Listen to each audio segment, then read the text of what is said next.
They spat at my boots, laughing at the limp that had once marched me through war, and their voices cut sharper than any blade because humiliation carries a weight heavier than bullets, a poison that seeps into bone and memory. And as I limped through the saloon door that night, smoke thick as fog curling into my lungs and the sour stink of whiskey clinging to every table, I could feel their eyes lock onto me like vultures circling carrion, not seeing a man, not seeing a survivor, but only seeing the stumble, the drag, the weakness I carried like a brand. And when Silas Boone's spit splattered across the cracked leather of my boot, the laughter erupted like thunder across dry hills, cruel, merciless, echoing through every beam and rafter of that place until even the bottles on the shelves seemed to rattle in mockery. And I stood there with one hand trembling near the rim of my glass, not from fear, never from fear, but from the iron restraint that kept the storm inside me from spilling out, the storm that still knew how to kill faster than the human eye could blink. But the truth is, restraint is its own kind of war, and mine had been raging for years, ever since the bullet that chewed through my leg and left me alive in a field where better men died screaming, where I lay in the mud clutching the blood of a brother who had begged me not to let go. And yet I lived while he turned to silence, and that survival burned worse than the wound itself. So when Jeb Rawlins kicked the back of my chair and jeered about how long it would take me to draw, 10 seconds, 20, maybe never, the glass in my hand felt heavier than a revolver. The whiskey burning hotter than fire as it slid down my throat, because silence was the only weapon I had chosen. Silence was the only vow that kept me from becoming the monster I once was.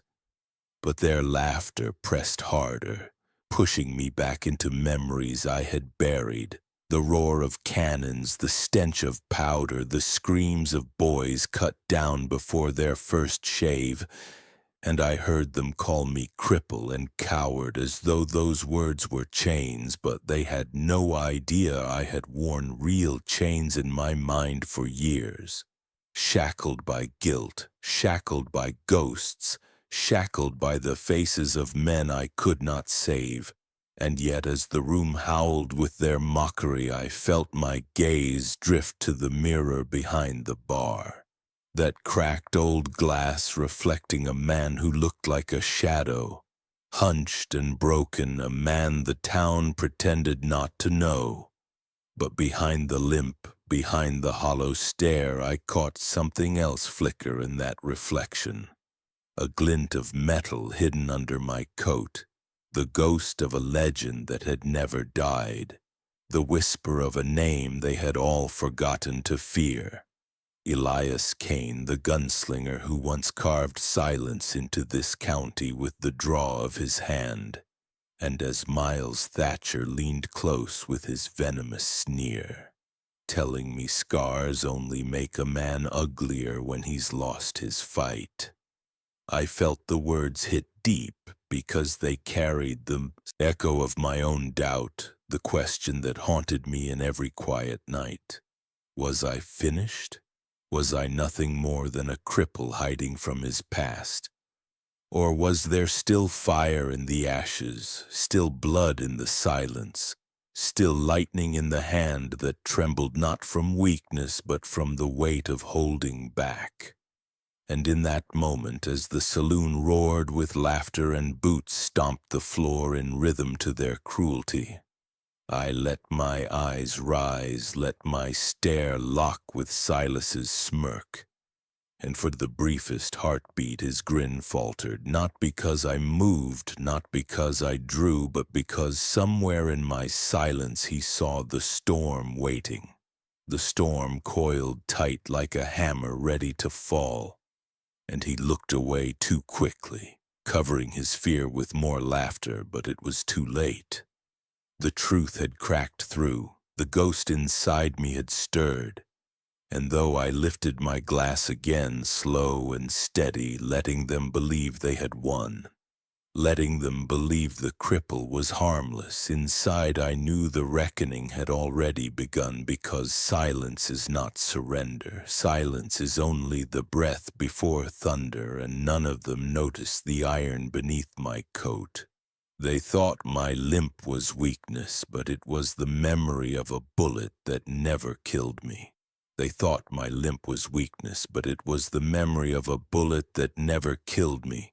A hot, spinning truth that tore into my thigh on a morning that smelled of wet iron and horse sweat.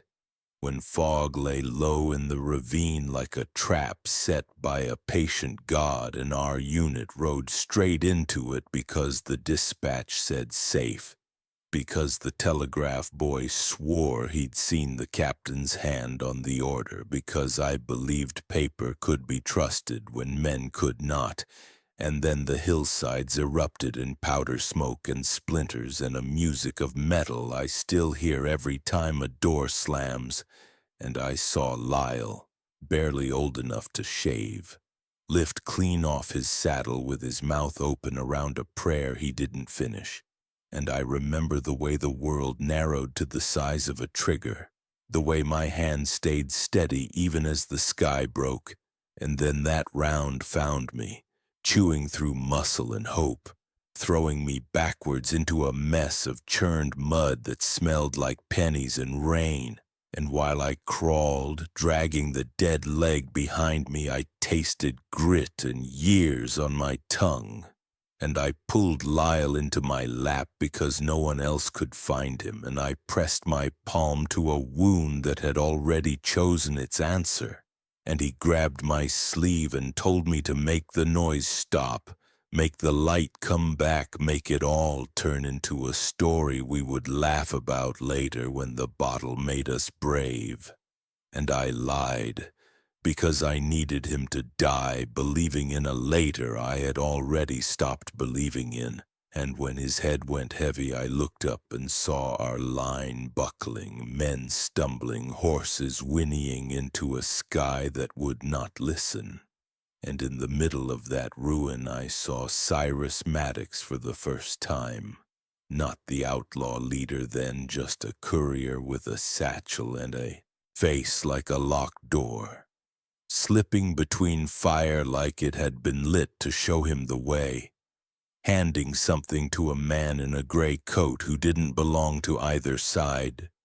And when I shouted, Cyrus looked at me like a mirror looks at a ghost, and then disappeared into the scrub with the satchel and whatever was left of my trust.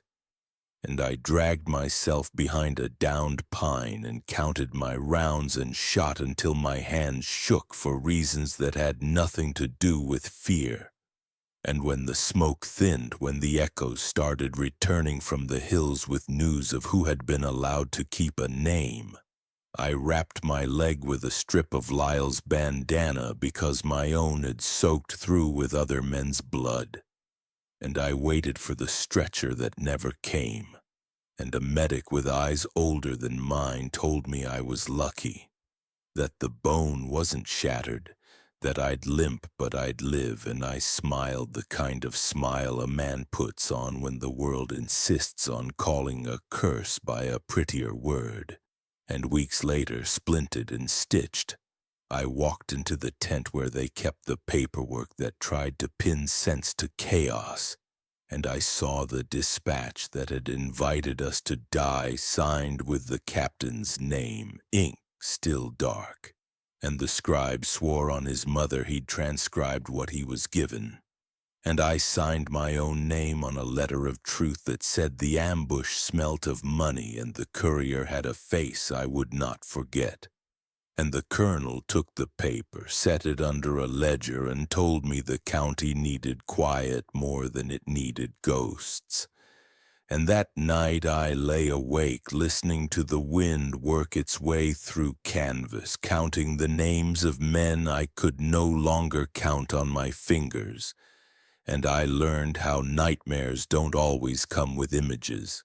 Sometimes they arrive as silence that will not leave, Sometimes they wear the shape of a telegraph pole humming in an empty dawn. Sometimes they are a boot print beside your cot when you wake, too deep to be yours. I came home limping and found that home does not like broken things, that children stare and men look away and women fold pity into their handkerchiefs, and I tried prayer like a man tries a locked door he already knows won't open. And I slept in stables and by riverbanks, and in town I ate alone while the mirror behind the counter showed me angles of a man who kept his back to walls, and I told myself that if I stopped talking about the war would stop talking about me. But the past is a conversationalist that does not need your permission, and it spoke every time a rainstorm hit the roof tin. Every time a boy laughed with the same reckless joy Lyle used to wear. Every time a courier rode past with a bag strapped tight to his chest. So I learned distance like a craft. I built a house out of silence, and I mortared it with the belief that restraint could fix what bullets broke. And on nights when the limp pulsed like a metronome, I rehearsed a different life. One where I had not seen Cyrus in the smoke, one where the captain's name hadn't been borrowed by a hand that liked ink a little too much, one where the letter of truth found the shelf where the law keeps its courage. But dawn kept coming, and with it the same emptiness I mistook for peace, until laughter in a saloon dug its fingers into the scar and found the raw part that had never healed. And I knew it was a lie to say I was past it, because the war ended, but the battlefield never left me. In a county built on young blood, an old cripple is invisible until he isn't. In a county built on young blood, an old cripple is invisible until he isn't, and most mornings that suited me fine, because the fewer eyes that found me, the fewer memories had to stand up and salute. So I kept to a cabin stitched into the pines 2 ridges beyond the freight road where the dust rises like prayer. And my days were measured by honest chores that do not ask questions. Split, stack, sweep, mend, by coffee that tastes like forgiveness if you drink it slow, by the low comfort of a stove that does not mind a man's silence. And when I did ride down, I chose the hour the town yawned, when shopkeepers pushed up their shutters and the livery boy cursed the mule that did not believe in mourning. And I kept my hat down and my answers fewer, buying lamp oil and flour and the kind of nails that don't bend if you ask them nicely. And sometimes I'd pass the diner with the fly-specked window where a tired woman wiped circles into the counter like she was polishing time. And I'd see young men with clean boots and cocky spines hold court by the door as if the street had been built to lead to their names. And I would think of the luxury those boys wore. The luxury of not knowing what a body weighs when it stops moving. The luxury of believing consequence is a rumor. And I would hold my breath as I passed, because breath can carry recognition farther than a stare. And I had grown fond of not being recognized. Still, the world has a way of remembering you when you've done something it can't forget.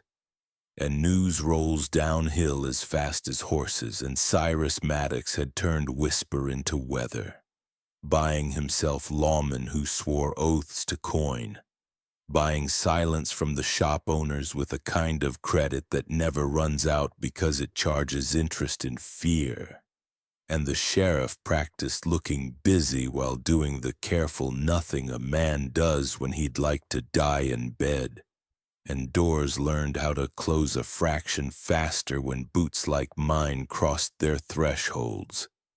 And all the while Cyrus grew fat on the town's compliance, leaning in door frames with that tilted smile, cutting percentages from every crate that rattled on the railroad. schooling boys like Jeb Rawlins to mix laughter with humiliation because humiliation is a cheaper bullet that wounds more people at once.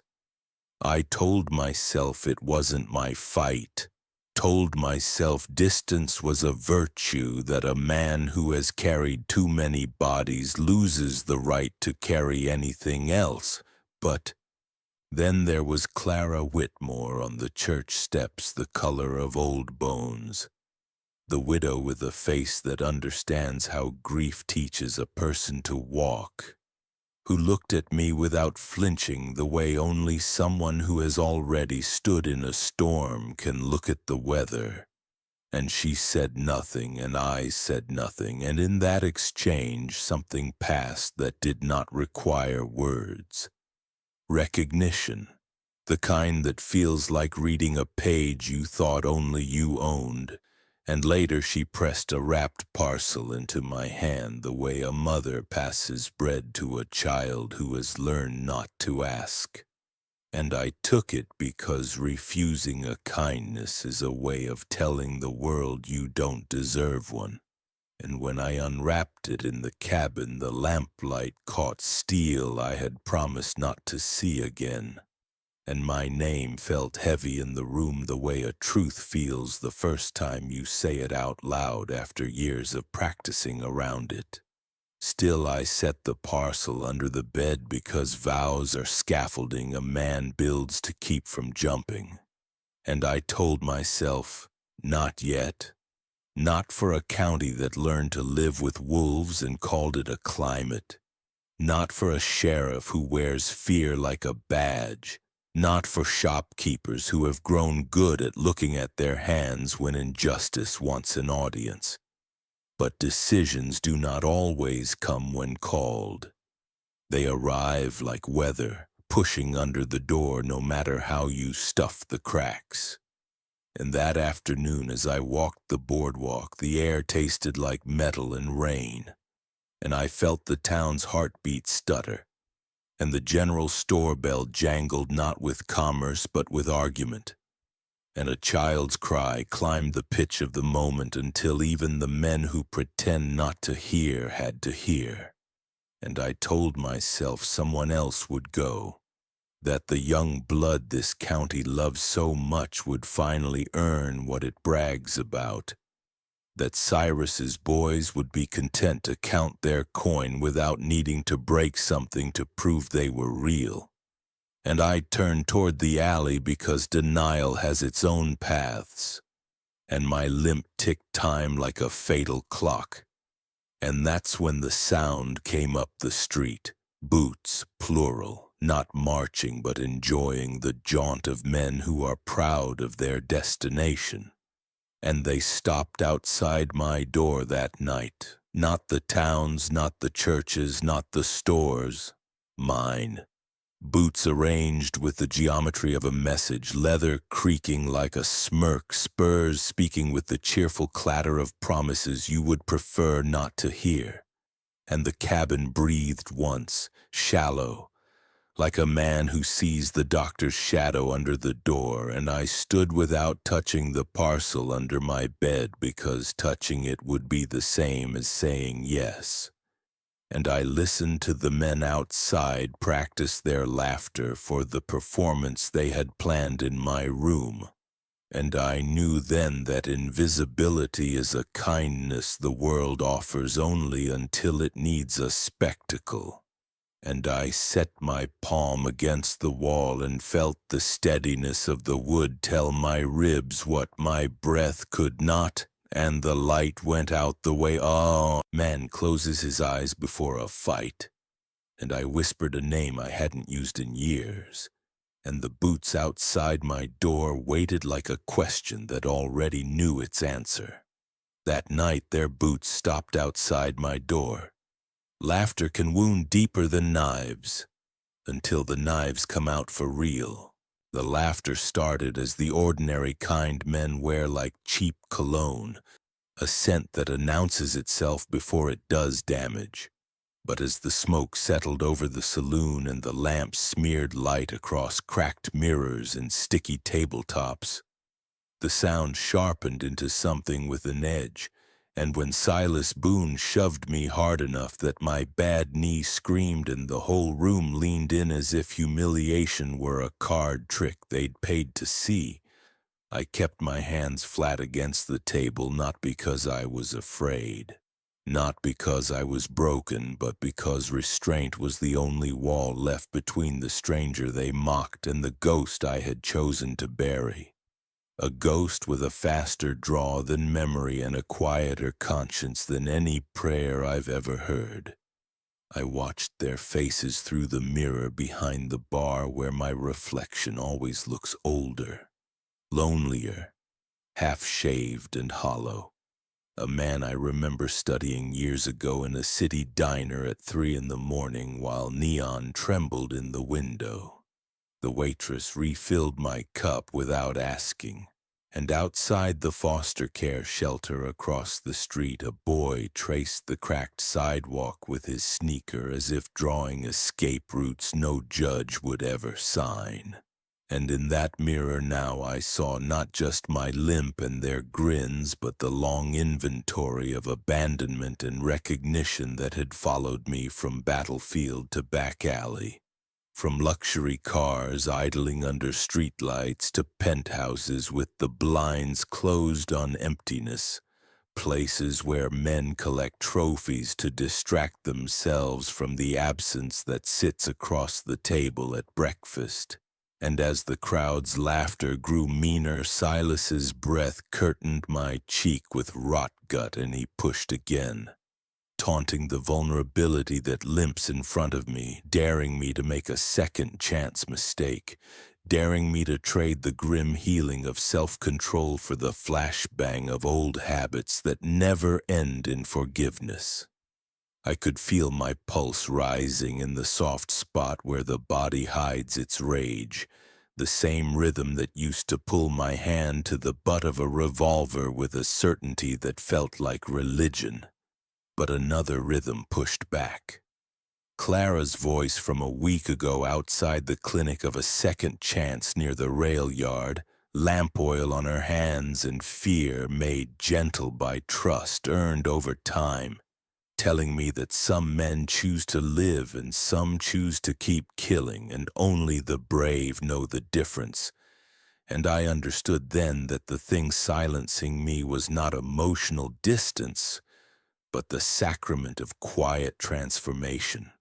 So when Silas pressed cold steel to my temple and the room gave a silence presence that tasted like metal and dust and old grief, I slid my gaze to the mirror and watched the barrel gleam next to my face as if the future were aligning with a single accidental star.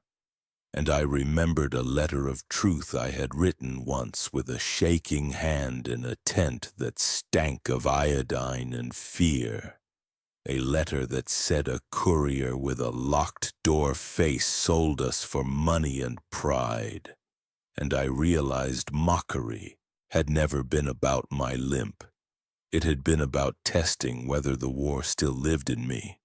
Their voices swelled again, Jeb's high, young, careless, Miles's low, venomous, exacting, and their words pressed into seams of old emotional scars the way a knife tests grain, and every tease contained a request for permission. Permission to forget they were men and become a pack.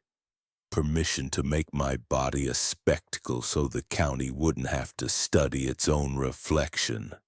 Permission to turn a veteran into a joke so the joke could cover the debt that comes due when boys graduate into wolves, and I gave them none of it, because resilience is sometimes nothing more glamorous than breathing slow when the room wants you to gasp. So I breathed slow. I held my breath when I needed to. I let the hum of the ceiling fan blend with the small creaks the floorboards make when a crowd's center of gravity drifts toward cruelty, and deep beneath the noise I listened for the old metronome that lives in my hands. The one that knows how long a man can hold a gun to another man's head before his courage curdles into performance, and as the seconds thickened into a syrup of heat and pride and whiskey, I wondered whether personal growth is a thing you feel at all or only the absence of the collapse that used to follow. Whether unspoken connection can be forged in a room where the only thing shared is contempt. Whether loneliness is a cliff you walk off slowly or a stair you descend one choice at a time. I did not blink when Silas thumbed the hammer back because I have looked into skies that rained shrapnel and into eyes that went glassy while my hands were still begging them not to. And in that unblinking I felt my grip on the line I had drawn for myself. The line that says you can be a man and not a weapon, tremble but not snap. And for a breath I almost loved the quiet because it had intimacy in it. Not with the men around me, but with the part of me that has been trying for years to talk me out of the worst version of myself. Someone behind me said, "Pull it." Someone else said, "Don't waste it." And the room leaned closer again. And in the mirror I watched Silas watch me watching him. And I understood that my refusal to perform was turning his faceless attraction to dominance into hidden pain. Because the cruel do not enjoy cruelty when it fails to reorganize reality around their whim. So he pressed harder, and the metal kissed bone.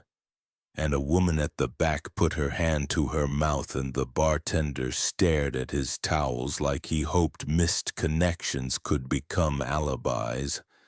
And I could hear out beyond the walls the weary sigh of a streetlight walk I once took past a glass showroom where a salesman dusted the hood of a vehicle no one could afford the truth inside of. And I realized the room was about to pivot from laughter to blood because this is how it goes. Mockery invites spectacle, spectacle invites injury, injury invites revenge, and revenge invites a lifetime of pretending that the cost was worth it. And as the word coward drifted again across the planks, I felt the loaded air harden, felt the first grains of inevitability coalesce the way powder wants a spark. And I knew that if any mouth in that room formed the wrong syllable, if any hand twitched in the wrong direction, if any memory inside me unclenched an inch more than I could hold it, then the boards would drink deeper than whiskey tonight, and the world would remember my name for the wrong reason again, and one wrong word I knew and blood would fill the floor. One wrong word and I knew blood would fill the floor. They called me crippled. They forgot what these hands once held. They called me crippled, like the word could amputate the rest of me, like the limp were the whole story, like abandonment of power were the same as forgiveness. But I remember what my hands once held and how the county used to go quiet when I walked past. Not because I was a monster, though some nights I made a convincing case, but because the air recognizes calibration when it hears it. The way a room knows when a violin is in tune. And the draw that made my name wasn't a trick you buy in a catalog. It was the mathematics of survival learned in a season when every sunrise arrived with a body count. In the mirror behind the bar, I shifted my coat a fraction and saw the dull halo along the grip that had left dents in my palm like a second signature. And Silas watched me not notice me noticing him, which is its own kind of negotiation, and I wanted to believe personal growth meant I could leave the storm coiled and never let it loose. But growth is not a denial of weather, it is learning where to stand when it breaks. So when Cyrus Maddox finally slid into the doorway like a man attending his own reputation and told his men to let the old boy breathe, I let my fingers brush the coat's edge in a movement so small only the mirror caught it. And then I set my hands back on the table because tonight was not the night, not yet.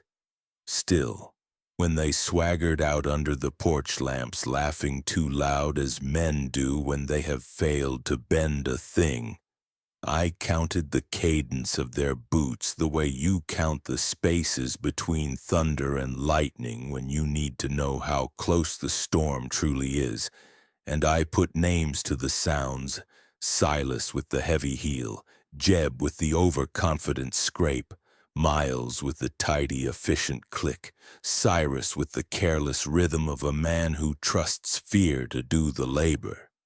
And I understood with the cold lucidity that sometimes arrives as recognition that I had begun the quiet arithmetic of death again, not because I craved it, not because the old hunger had won, but because some debts only get paid when ledger lines stop lying. Outside, the night smelled of rain and horse and the dim sweetness of spilled malt, and I stepped into it like stepping onto a stage I promised I had retired from. The boardwalk, beneath me listing where too many boots had practiced cruelty, and across the street the diner's window threw a rectangle of lemon light onto the cracked sidewalk. A geometry I knew from a city where I once watched a couple argue and reconcile and argue again over coffee they didn't want. And it struck me with the sudden ache of loneliness how ordinary futures are forged in small rooms under cheap bulbs while men like me invent destinies with iron and grief. And I wondered whether there is such a thing as love that defies fairy tale tropes when two people are built from salvage, whether emotional intimacy can be assembled from unspoken connection and trust earned over time rather than promises whispered under fireworks. And I thought of Clara again, how she placed a wrapped parcel in my hand like she was handing me back a portion of myself with a warning label, how her gaze refused to blink when mine wanted to, how she said she believed in my resilience more than she believed in my legend, which is a kind of faith you should not receive lightly. I walked to the alley where the wind funnels and newspapers talked to themselves, unwrapped the cloth enough to let moonlight touch the barrel, and I felt the old instrument hum in my bones like a tuning fork struck a lifetime ago, and memory unspooled without my permission. The duel behind the feed store where a boy with a borrowed hat died, surprised that time could end so abruptly. The standoff at the rail spur where a man talked until he had nothing left to say and then remembered too late that I have never needed speeches to make decisions. The fight outside a glass penthouse I once guarded for a fool who believed money could purchase healing from the past while his rooms echoed with the emptiness he hired me to keep from getting louder. All the nights the county told itself it was safe because I wore its violence for it, and beneath those memories ran the question I have refused to grade. If a man keeps a beast caged for the town's sake, is he noble for feeding it or damned for building it a home? When the wind dropped, the town exhaled the way a man does after lying. And over at the telegraph office, the clerk pulled his blinds with the embarrassed little clatter of someone who knows the hour he keeps is part of a conspiracy he will deny. And I thought of the letter of truth I signed after the ambush, thought of the copy I hid where only a man who knows what it cost would look, and I understood how missed connections happen not just between lovers at train platforms, but between a people and their courage, between a man and the mercy he owes himself, between the story they tell and the one that keeps leaking through the seams. I rewrapped the iron and slid it back under the coat because timing is not a superstition, and because quiet transformations require more than one brave breath, and I let the porch lamp throw my shadow long down the center of the street, a scar across the county's face, and I walked past men who auditioned for danger with their laughter while their hands shook a little when they thought about bedtime. And I told myself one last time that I could remain the man who chooses emotional distance over the noise that follows righteousness, that I could be content to watch a history I understand repeat around me like a carousel that has forgotten why it spins. And the lie almost worked until Silas, at the very edge of town where the road pours itself into darkness, called back a joke about my limp and said the word coward in a voice that tried to turn my restraint into his victory.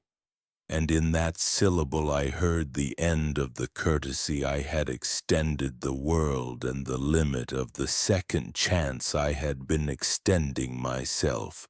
So I let them walk, because a man should be allowed to choose his last free step. But in the soft space after their laughter had thinned and the crickets took back the night, I counted the graves I did not want to dig and knew I would if I had to, not for pride, not for legend, but because mercy sometimes puts its hand on the gun first to keep worse hands off it. And I let them disappear into the dark, but I had already counted their graves. I let them walk away, but I had already counted their graves. Not everyone cheered when I picked up the gun again. Some remembered the blood. Not everyone cheered when I picked up the gun again. Some remembered the blood, and none more clearly than Clara Whitmore, who arrived at my door the night the wind scraped the pines like a bow over a low string, and the lamp on my table threw a soft, trembling ring upon the floorboards, and her knock, when it came, did not ask permission so much as confessed necessity. She stepped in without ceremony, her shawl salted with road dust, her eyes holding the kind of courage quiet women learn in empty kitchens. And I felt the cabin perform that invisible tilt a room makes when a truth crosses the threshold. The stove breathing slow, the shadows along the rafters leaning closer as if the wood itself hoped to hear mercy spoken aloud in a place that had hosted too much silence to trust it at first sound. She didn't waste her breath on politeness.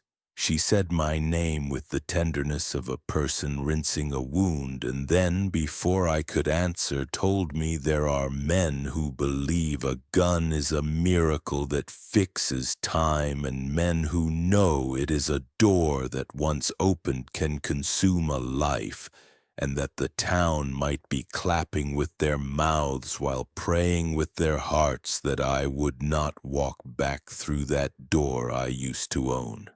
Her words landed with the heavy recognition of weather I had smelled before, the grief-thick smell that lingers in a room after a body has been lifted out, the way a church keeps the echo of a name long after the mourners have gone home.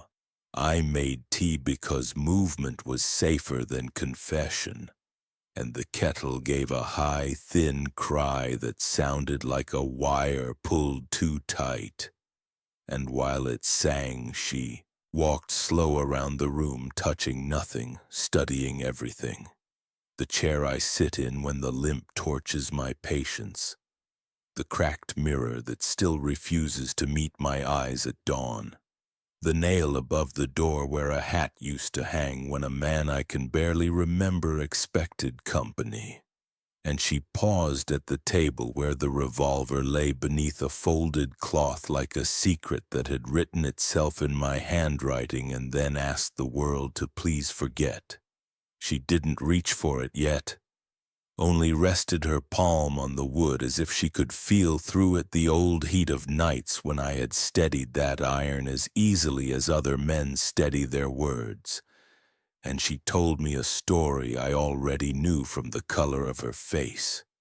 The story of a husband who came back from the war with a heartbeat that tripped over itself at loud sounds, with hands that shook until they found the bottle, with a voice that could not say help without saying shame first, and how she learned the shape of abandonment not as leaving but as staying in a room with a person who isn't in it anymore.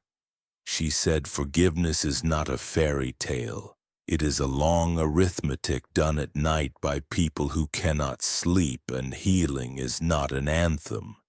It is a small and stubborn choice repeated whenever rage advertises itself as relief, and that she believed in second chances only if they did not cost a man his last good self. I told her little because words are expensive when a man has used them to purchase excuses for too long. I said the county had turned its pockets inside out and found nothing but fear, that Cyrus Maddox had bought law and silence and spectacle, and that some days a gun seemed like the only language left anybody listened to, and she said that may be true, but languages learn us while we speak them, and if I began talking in bullets again, the sentences would finish me. She crossed to the window and pushed aside the curtain so the moon could sign its name on the floor, and the light made a pale rectangle like the diner window I used to study on insomniac nights in a different town, where couples rehearsed future forgiveness over coffee they didn't want, and a girl from the foster care home traced a cracked sidewalk with her sneaker like she was trying to draw a life the courts had failed to sketch correctly. And the memory washed through me with that old ache of loneliness that reminds a man he is not the only one who has been misplaced by the world.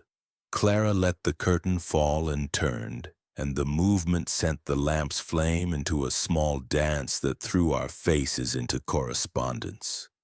Hers composed the way a steady hand composes a letter, mine a blot of hidden pain, a paragraph of quiet transformations I hadn't dared read back to myself, and the silence between us changed character from absence to presence, the kind of silence presence that does not starve a room but feeds it. She spoke then of recognition, not the kind that happens in a street when a name climbs into a stranger's mouth, but the sort that occurs when two souls admit they share a map of damage. She said the town loved its myths because myths are easier to forgive than men, and that if I raised my legend from the dead, they would cheer the spectacle but deny the cost. And when the dust settled, they would be fine and I would not.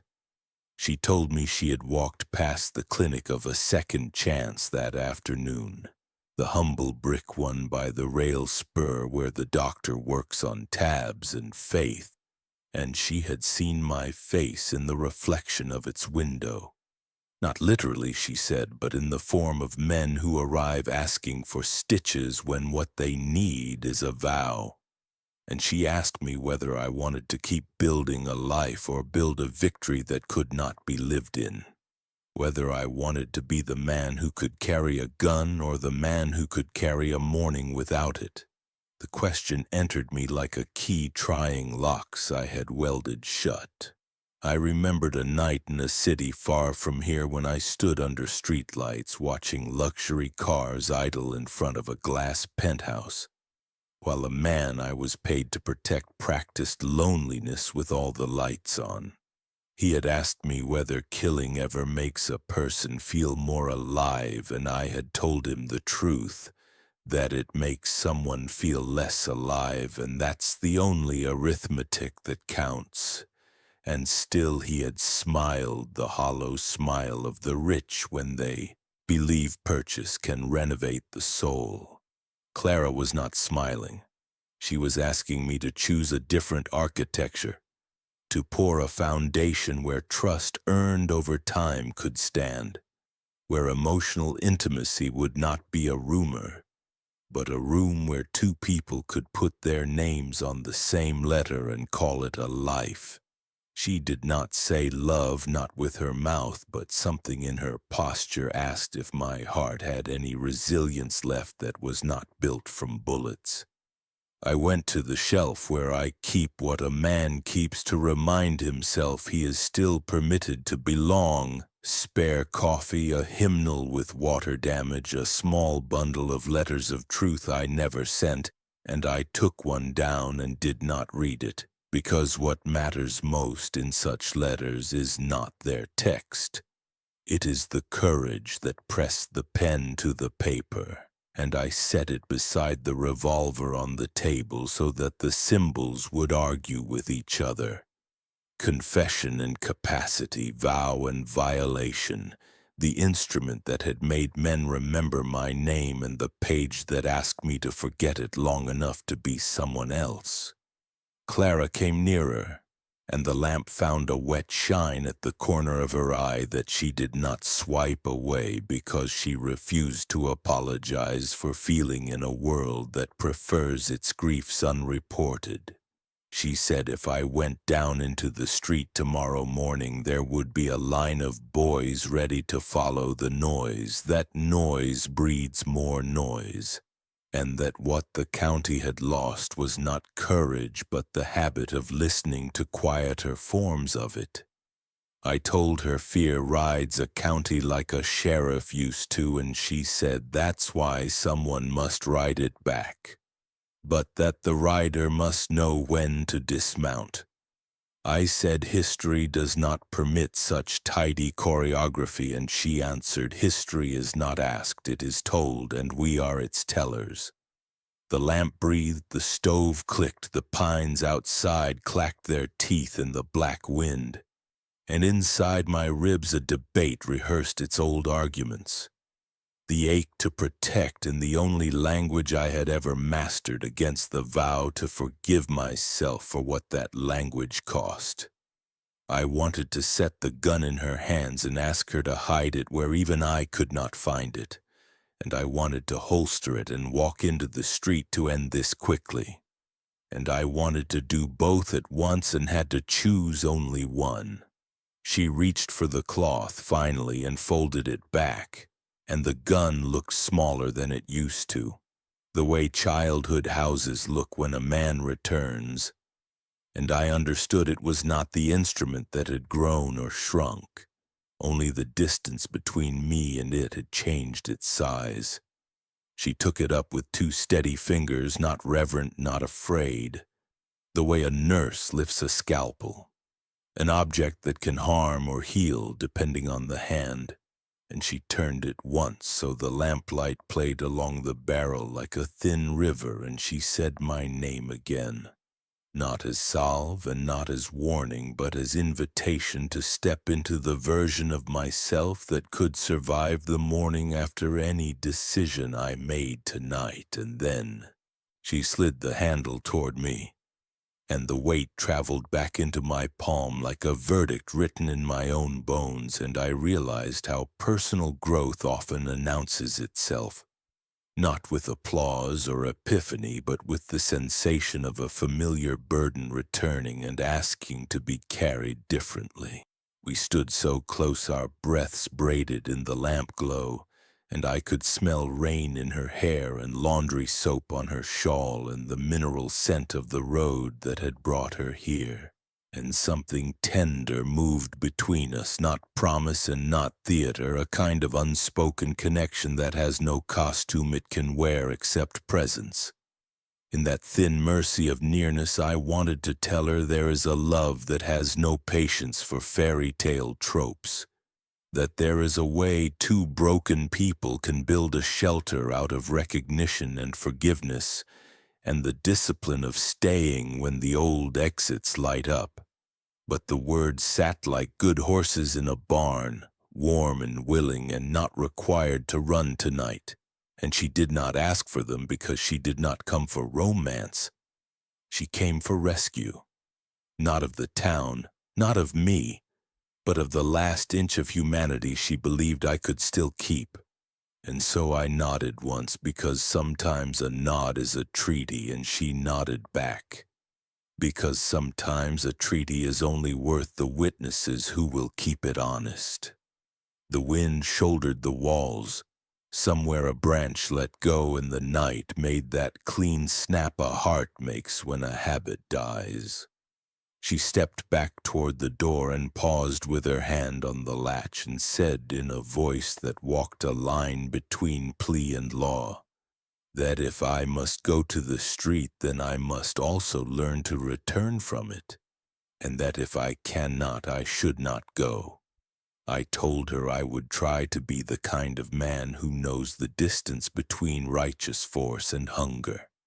And she said try is sometimes all the language we have when the future is listening. Then the latch lifted. The door breathed cold into the room, and she was gone down the narrow path like a sentence that chooses not to end with a period but with a question that will have to be answered at dawn. And behind her the night gathered its hem and swept the yard clean of anything that could be mistaken for certainty. I set the gun on the table and sat, and the chair made that soft, tired sound a body makes when it settles a fight for a few moments. And I looked at my hands and saw the mild tremor I get when a storm builds in a valley, and the barometer inside my bones forecasts what the sky has the decency not to. And I reached for the letter of truth and laid it upon the iron so that confession weighed down capacity.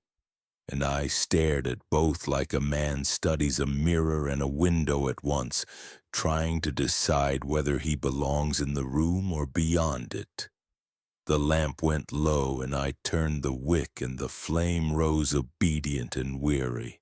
And I felt time grab me by the collar the way memory does when it wants to show you a picture you promised not to look at any more.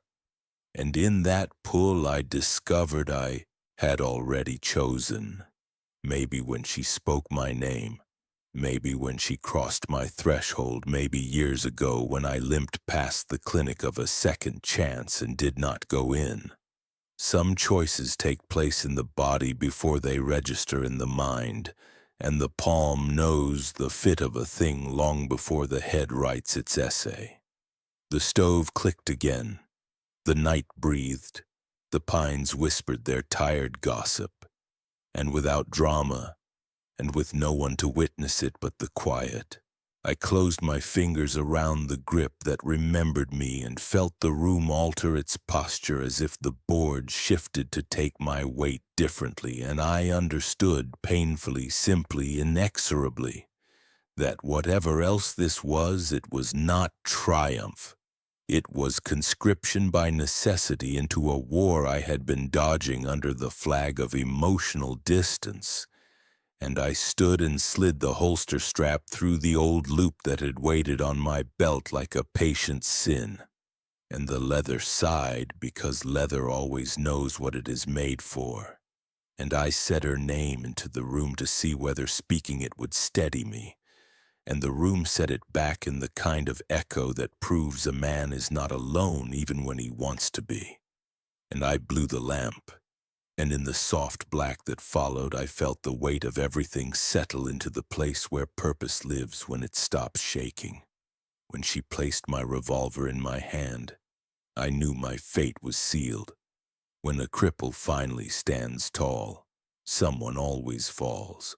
When a cripple finally stands tall, someone always falls, and dawn had barely remembered its job when the first shot tore the morning like cloth and the town woke to a grammar it understands too well. Verbs that begin with run and duck and scream.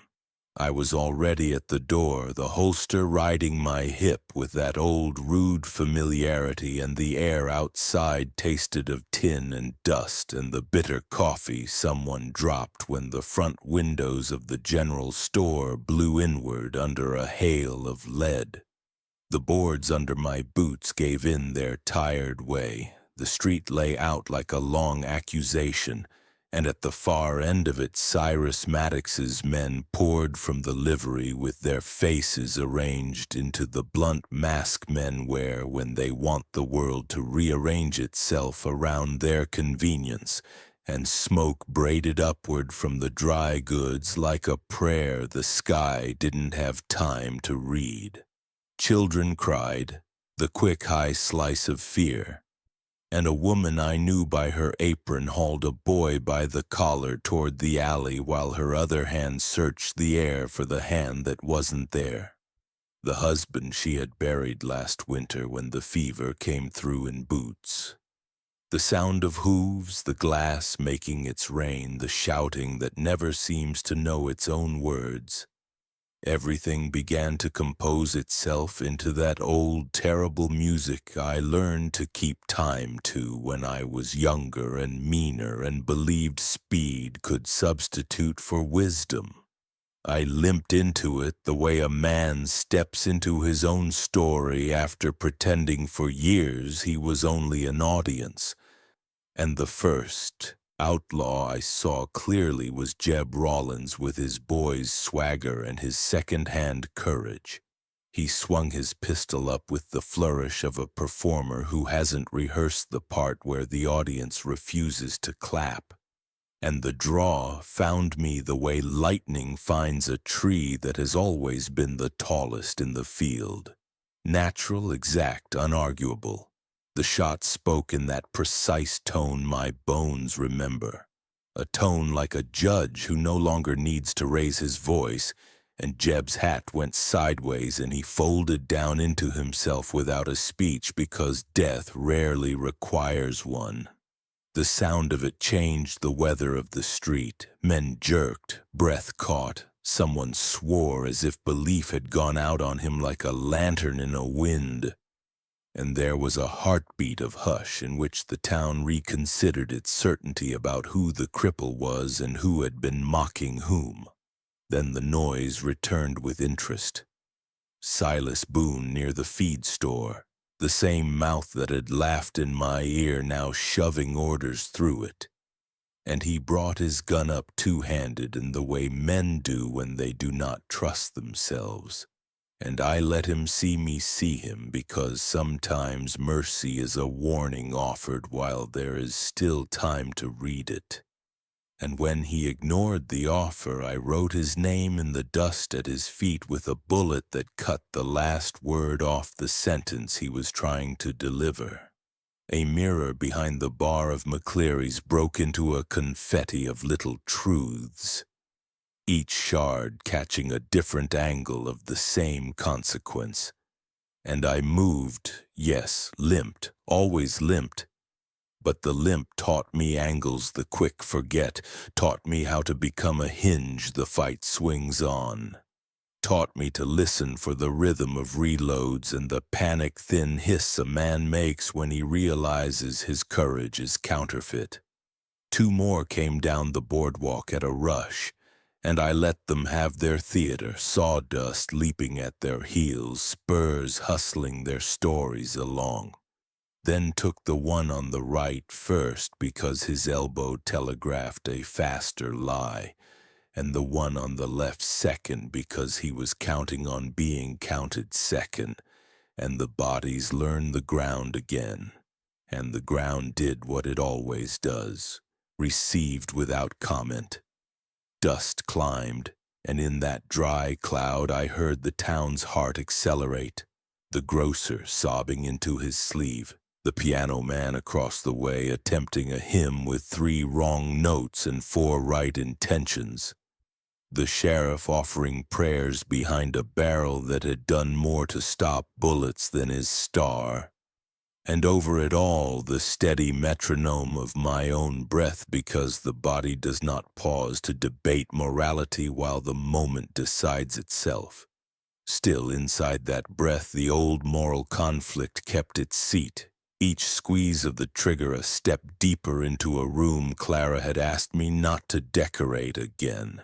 Each clean hit a page complained about by the part of me that had hoped to graduate into a different book. and I carried the contradiction like a hot coin in my mouth, silent and burning and impossible to swallow. Across the street, a wagon overturned and a girl was pinned beneath its tongue, her cheek ground into grit, her heel drumming the road with the frantic insistence life uses when it wishes to continue. And I went there under fire because there are priorities even a gun must obey. I holstered, heaved, cursed the joint that refused to share the lift, and a teamster with a busted lip found his courage, and together we levered, and when she slid free she crawled to the woman I knew by her apron, and I heard the way their breathing synchronized, and for a blink I saw emotional intimacy in the rawest form. Not romance, not poetry, only breath as unspoken connection. A promise made by lungs that refuse to abandon one another. And I felt like a gust that does not ask your leave, the memory of a night years ago when I walked past a diner window at 2 a.m. and watched a couple's hands find each other halfway across a table where words had failed them. And it steadied me because even in a town this mismanaged by fear, life keeps auditioning for itself. The next volley took the sign off the barber's and a tooth of glass from my cheek. The sting sharpened the frame, and the frame showed me Miles Thatcher beside the post office, firing neat as bookkeeping, eyes cold with that tidy kind of hatred that always knows the price of everything and the value of nothing. I moved to him not because he was the most dangerous, but because he was the most efficient. The sort of man who turns cruelty into clerical work, and when he saw me coming he smiled the small accountant's smile and raised his pistol for a clean entry in the ledger. I changed angles at the last step, took the shoulder to spoil his aim, and tapped his wrist with the barrel before I took his breath. Because some men need to feel the fact that they are not in charge of the story after all. And his gun fell with that peculiar soft chime metal makes when it is surprised to be unemployed. By then the street had rewritten its understanding of the morning. People who had learned to fold themselves into doorways unfolded. A storekeeper with shaking hands passed cartridges to the sheriff as if donation could fix an absence of duty. And the pastor, God bless his optimism, pulled two boys into the church vestibule with a sternness that made them believe they were safe. I counted remaining rounds the way a man counts years when he knows he has wasted some and used others well. And I kept one ear on the upper windows because fools like high ground. And that is when the world narrowed. A hush under the roof lines, a shadow with a certain arrogance, a presence that does not announce itself because it assumes everyone else is the announcement. Cyrus Maddox stepped into the street as if he were stepping onto a rug he had bought, dust walking up his trousers until it remembered its manners and settled down, his hat cocked, his smile a tired trick he had convinced himself was still working. He did not aim. He did not need to. Men who have converted abandonment into a career make other people do the pointing for them, and he looked at the bodies and then at me and then at the townspeople whose fear he had harvested into a crop that paid him on time. And he shook his head like a teacher disappointed that a lesson hadn't been learned. And when he spoke my name, he did not shout it. He delivered it the way a man slides a key across a table and waits for you to notice you are locked in. The syllables found a place under ribs, not mine only but the county's, and something in the air confessed that the myth had arrived in the flesh, lame but vertical. And while the sun climbed a fraction higher to examine the scene, the market of breath around us stalled. The buyers and sellers of courage forgot their accounts, and a stillness laid its cloak over the street so complete that even the flies kept their opinions to themselves.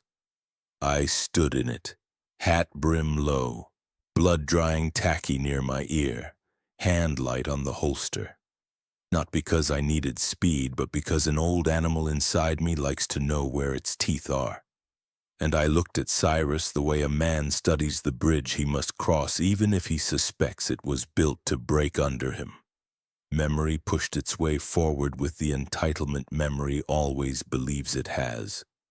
A ravine full of fog, a courier with a locked-door face, a satchel whose leather had the same tired shine as Cyrus's jacket now, the smell of powder and betrayal and pennies in rain, the child-fast prayer of a boy named Lyle, the institution of silence that followed, the letter of truth I wrote with a hand that would not quite stop shaking, the ledger that sat upon it like a paperweight on a conscience. And all at once the town's geometry rearranged itself into a corridor with two doors, vengeance and restraint. One opens easily and is always crowded, the other sticks and is lonely and looks at first glance like forgiveness of the unforgivable.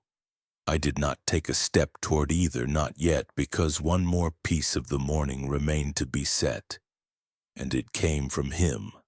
The man who had taught boys to laugh at a limp because he feared what a man who keeps standing might remember. He tilted his head with that professional amusement cruelty cultivates and murmured, not to his men, not to the sheriff, not to the crowd, but to the county, to the record, to the book that believes itself the law. My name again slow, like a bell that wants to hear its echo take a long time returning. And the syllables felt like a match held under paper, and the paper was us, and we waited to see if we would burn or read. The pistol near my ribs warmed as if the steel had an opinion. The wound in my thigh ticked its old clock. The child who had been pinned put her small hand around her mother's thumb, and the gesture told a future no decree can veto. And somewhere a door hinge complained and then corrected itself, because even metal understands posture when events decide to stand tall. I have been in rooms where men say 100 words and not one of them matters. This was the opposite. One name, mine, delivered by a mouth that believed saying it made it his. And the town agreed to listen because towns like ours prefer a narrator who speaks in declarative sentences even when the facts are exiles. I felt the county's attention settle fully, the way a theater finally quiets just before the curtain lifts, the way a jury finds the point in its own breathing where the decision will fit. And I knew that whatever I did next would not be a shot or a holster tap or a limp to the left. It would be a sentence, a verdict written in the old alphabet of consequence. And I was ashamed in that instant of the small savage within me that wanted applause more than justice. And I was proud of the smaller, braver part that held its seat and kept its hands in its lap and waited to see whether mercy could still speak in a language this street would recognize. Cyrus smiled then, just a corner, just enough to signal to his men that the show had found its star, that the cripple would dance the step they had choreographed for him. And he opened his mouth to give the line that would excuse whatever came after, and I saw Clara's face in the bright square of my mind where I keep the few things I am not willing to lose. And I heard the dawn sing that one high wire note it sings when a choice is about to harden into a path, and the dust inhaled for us because we had forgotten how.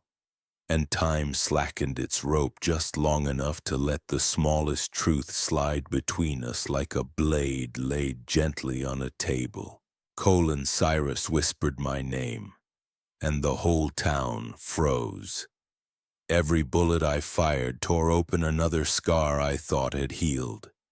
Every bullet I fired tore open another scar I thought had healed, and while the smoke thinned and the dust learned my name again, the street arranged itself into a ledger that refused to balance, shattered glass glittering like questions nobody wanted to answer, footprints stamped in spilt flour from the dry goods, a child's toy wagon on its side pointing dumbly toward a future that had almost been canceled.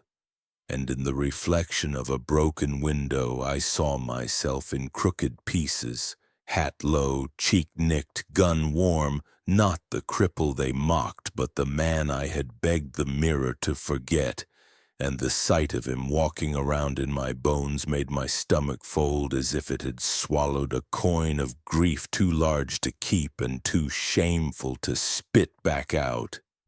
The town's noise came back in staggered waves, the grocer sobbing through his sleeve, the piano man testing a hymn with fingers that did not trust the keys, the sheriff rehearsing apologies under his breath while his star tried to convince his chest to deserve it, and beneath all that a hum I knew too well.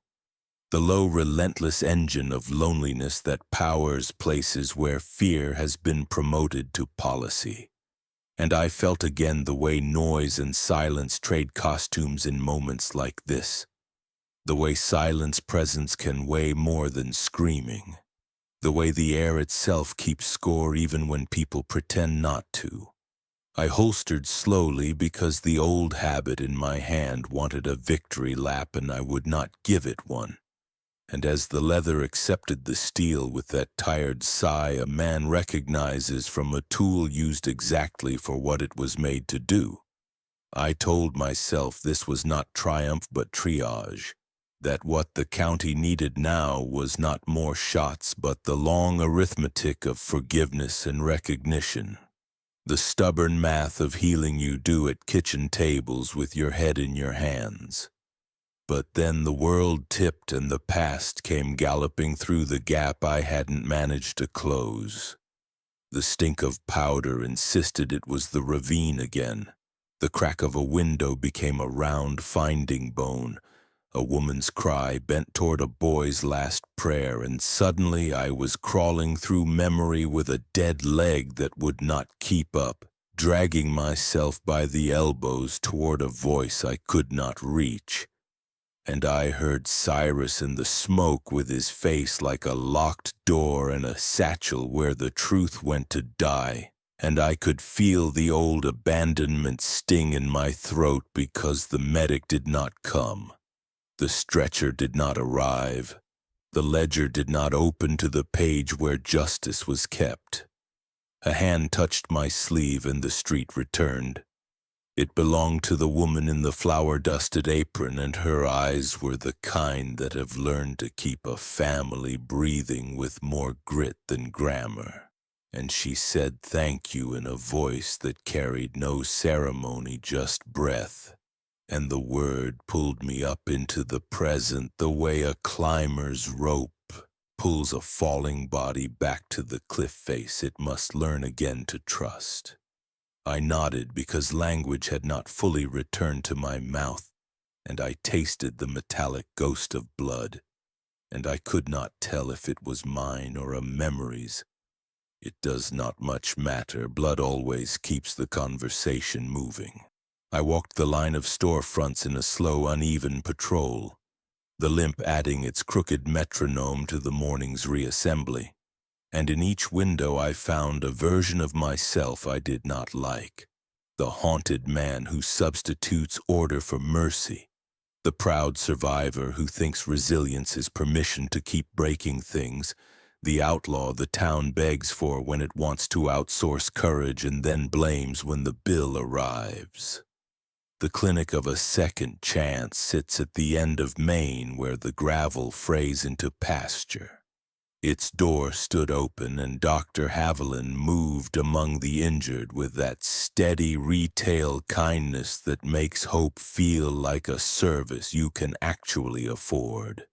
And for a moment I watched from the boardwalk as he bound a wrist and reset a finger.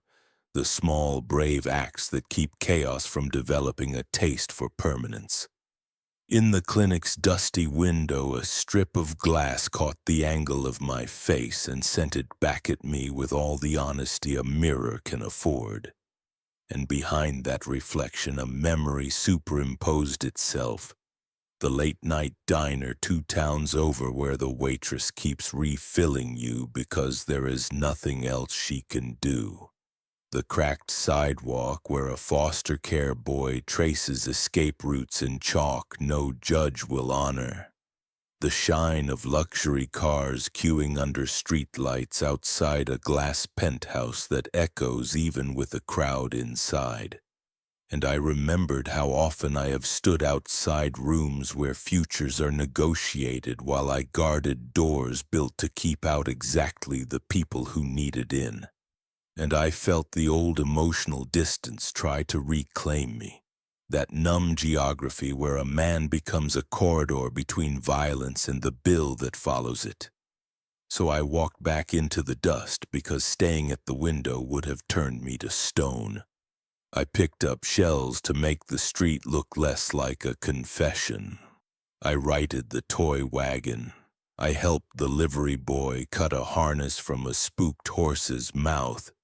And each small act felt like a sentence in a letter of truth I was finally brave enough to start, even if I did not yet know how to end it. And still the past kept laying its wet coat over my shoulders. I'd hear a bottle roll across the planks and it would become a canteen clattering away from a hand that could no longer reach. I'd see sun flash on glass and it would be a rifle's reluctant wink from a hillside I never managed to clean. I'd smell lamp oil and wind and hear the high wire hum of a telegraph, and all of it would braid into a rope that tugged me back toward a version of myself that could make fear kneel but could not make joy stand. And I knew with the kind of knowledge that hates language that if I did not draw a line, the old beast would choose my pen and sign for me. Someone said my name. It wasn't Cyrus this time. It was the sheriff, and he said it the way a man addresses a debtor who has just paid more than he owed. And I told him without looking that he should start earning his salary before I presented the county with a receipt. And he shuffled a line I did not have time to listen to because 2 storekeepers were arguing over who had seen what, and I had to separate them before we wasted daylight on which version of fear deserved the prettiest frame. I was tired with a tiredness that lives in bone, and in that fatigue I felt the old personal growth tremble. The mind says it wishes to be good, and the muscles say they remember how to end an argument in a faster grammar. And I had to choose, again and again, and each choice felt like a small hinge on which the building above it either stands or falls. When the heat of the morning rose and the street settled into its aftershock, people began to look at me as if I were a story they had misread. The awe in their eyes slid toward caution, then farther toward fear, because redemption and relapse wear the same coat when you catch them at a gallop. And I wanted to tell them I feared the same thing, that I could feel the old machine humming under my ribs like a mill you thought you had foreclosed on, that I had no appetite for being again the instrument they rent when the wolves come to audit. I wanted to go to Clara and ask her to speak that good stiff language she keeps for me when I need to be told I am not a weapon. But I had not earned the right to seek comfort yet, not while the day still smelled like powder and shame. I sat on the church steps to force my legs to report their condition, and my hands shook finally not because they craved the gun but because they had been better than the gun wanted them to be.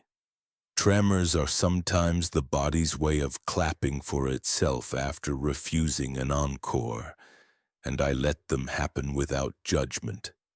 A boy approached with the tentative courage children use when they think they are speaking to a statue that might be a man, and he offered me a canteen like a treaty.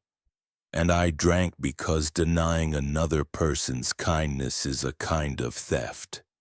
His mother pulled him back gently, not because she distrusted me, but because she understood what a morning like this costs.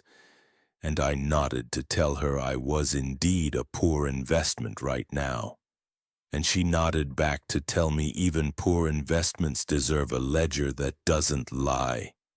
I closed my eyes to see if I could subtract the noise, and the dark behind my lids performed its old trick, turning present things into past ones, laying the ravine over the road, swapping the smoke for fog, teaching a new set of bodies how to fall in the shapes my mind already knows. And for an aching, endless minute I was in both places, two clocks disagreeing in the same room. Two versions of me negotiating which one gets to write the caption beneath the photograph. And in that double exposure, I felt the beast sidle closer, the one that tells a man he is at his best when his worst habits are properly fed. And I said no in the language that has no sound, the prayer that refuses to announce itself to heaven because heaven has heard enough speeches. I told myself out loud, I don't know if the words left my mouth or only crossed a threshold somewhere. This is not who you will be tomorrow. The bell of the general store, unhinged by the earlier volley, gave a single uncertain clang, and a sunbeam found its way between two clouds and made a rectangle on the street like a door laid down where a door should be standing. And I watched dust drift through it like ideas waiting for a vote, and the fragile order we had rebuilt began to feel almost like a plan. I checked once more on the girl who had been pinned and saw her sleeping against her mother's hip the way children teach adults how to breathe. And I started toward the clinic because I needed the doctor to look at the slice on my cheek, if only to make my skin believe it belonged to someone who could be repaired. And I thought I might stop by the diner for coffee if the pot had survived, because some rituals are bandages. And as I crossed the threshold of the boardwalk into the street, as the town took its first long breath that did not end in a flinch, the day made a sound I will hear in the last second of my life. A sound that cut through the powder ghost and the hymn's wrong notes and the ledger's dry whispering. The kind of sound that erases distance and demands attendance. Then I heard Clara's scream across the street. The chains on my wrists weren't iron, they were memory. The chains on my wrists weren't iron, they were memory, and when I woke to them, I knew I had been here before, even though the ceiling above me was a different wood and the men who laughed nearby had different fathers. The outlaws had come in on the scream's coattails like roaches when a kitchen light fails. And I had run toward Clara and met the stock of a rifle traveling the wrong direction.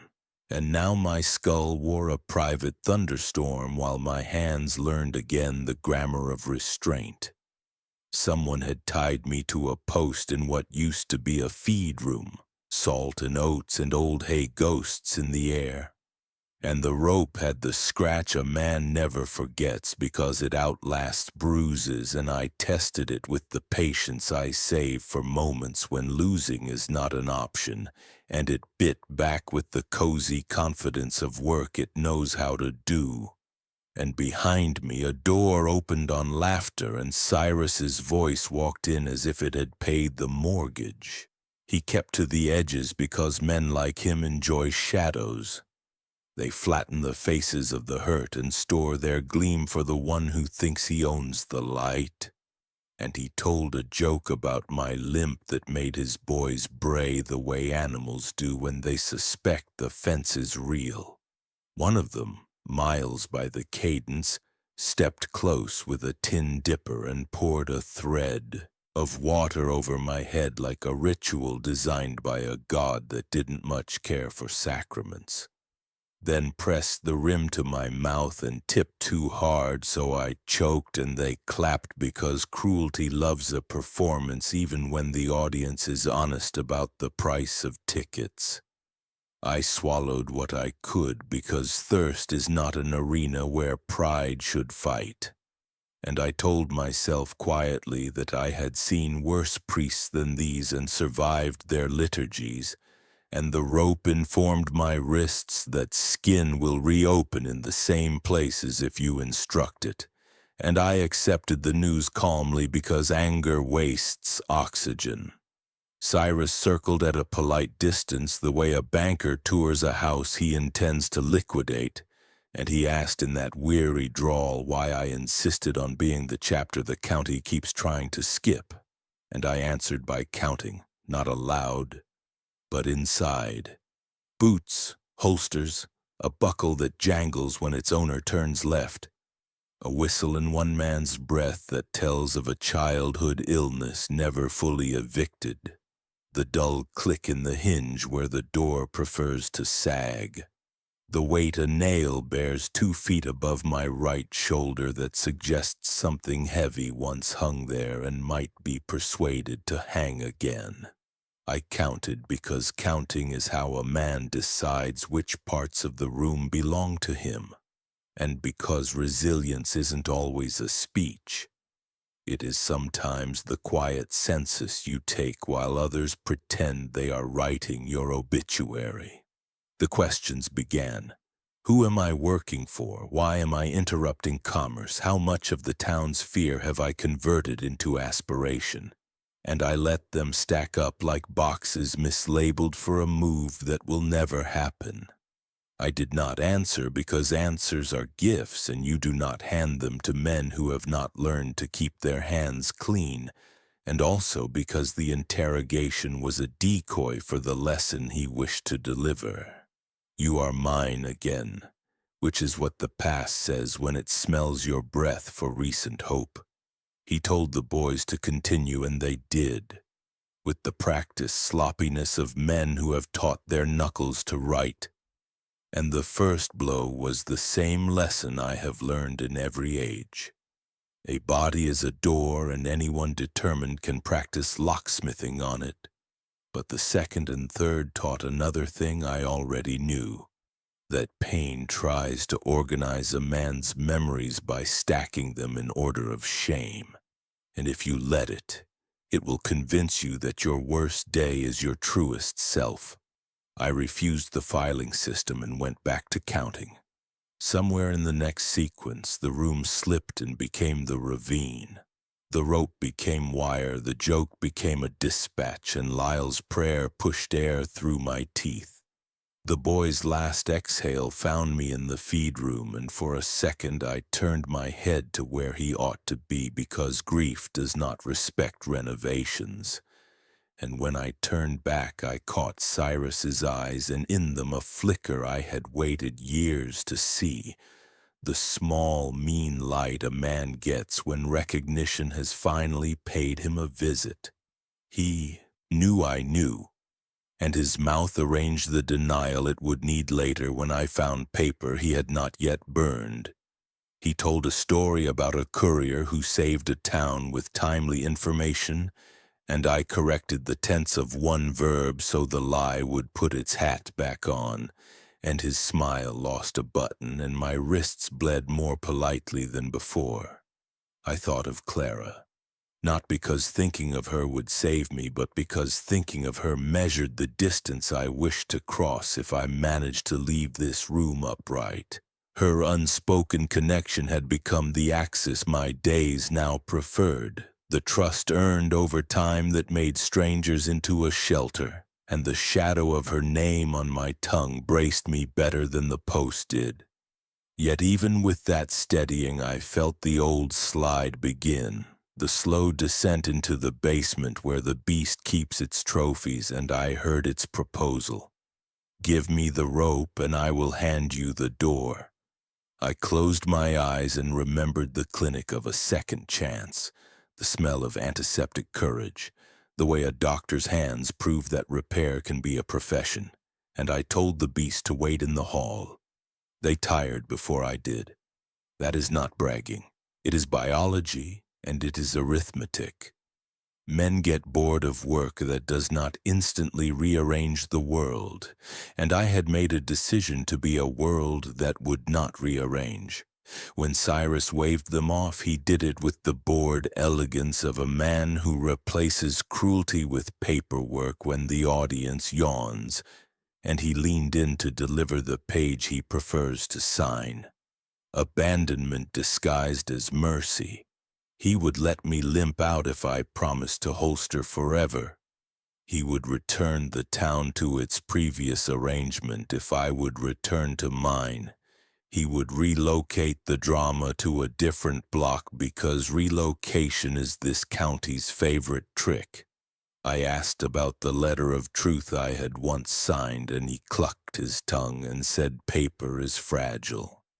And I said fire is too until it meets paper, and he smiled as if we had reached a witty détente. We had not. When they left me with one guard and a lamp and the slow, friendly tick of a clock that had no idea what it was timing, I let the collapse arrive because to refuse it would have been vanity. I felt my ribs rehearse the old hollow, the place where a man stores the certainty that nobody is coming. And I sat in that room with that certainty the way a patient sits with a diagnosis in an office with pamphlets about brave futures, and I let the truth that hurts do its hurt. I am not fixed. I am not new. I am a man with bruised pasts rearranged slightly into quiet transformations. And under pressure the arrangement lists. The trick, if there is one, is not to hate the listing so much that you choose sinking as a lifestyle. I breathed, I counted, I bled in a gentlemanly way, and the guard hummed a tune from a diner jukebox 3 towns over because men carry songs farther than they carry ethics. And little by little the room gave up its secrets. How the knot had been tied in a hurry. How the post was old and the grain split near the floor. How the window's latch had been replaced with a bolt that remembers how to unwind itself if coaxed with a vibration at the right frequency. I began with the small kindness a man can do for himself without witnesses. I relaxed against the rope instead of yanking it. I rolled my wrists so the blood would come back like a neighbor returning to see if the porch light was still on. I pressed the heel of my left hand into the cord until the fibers kissed skin open and made a paste of pain and patience slick enough to teach the knot a new opinion.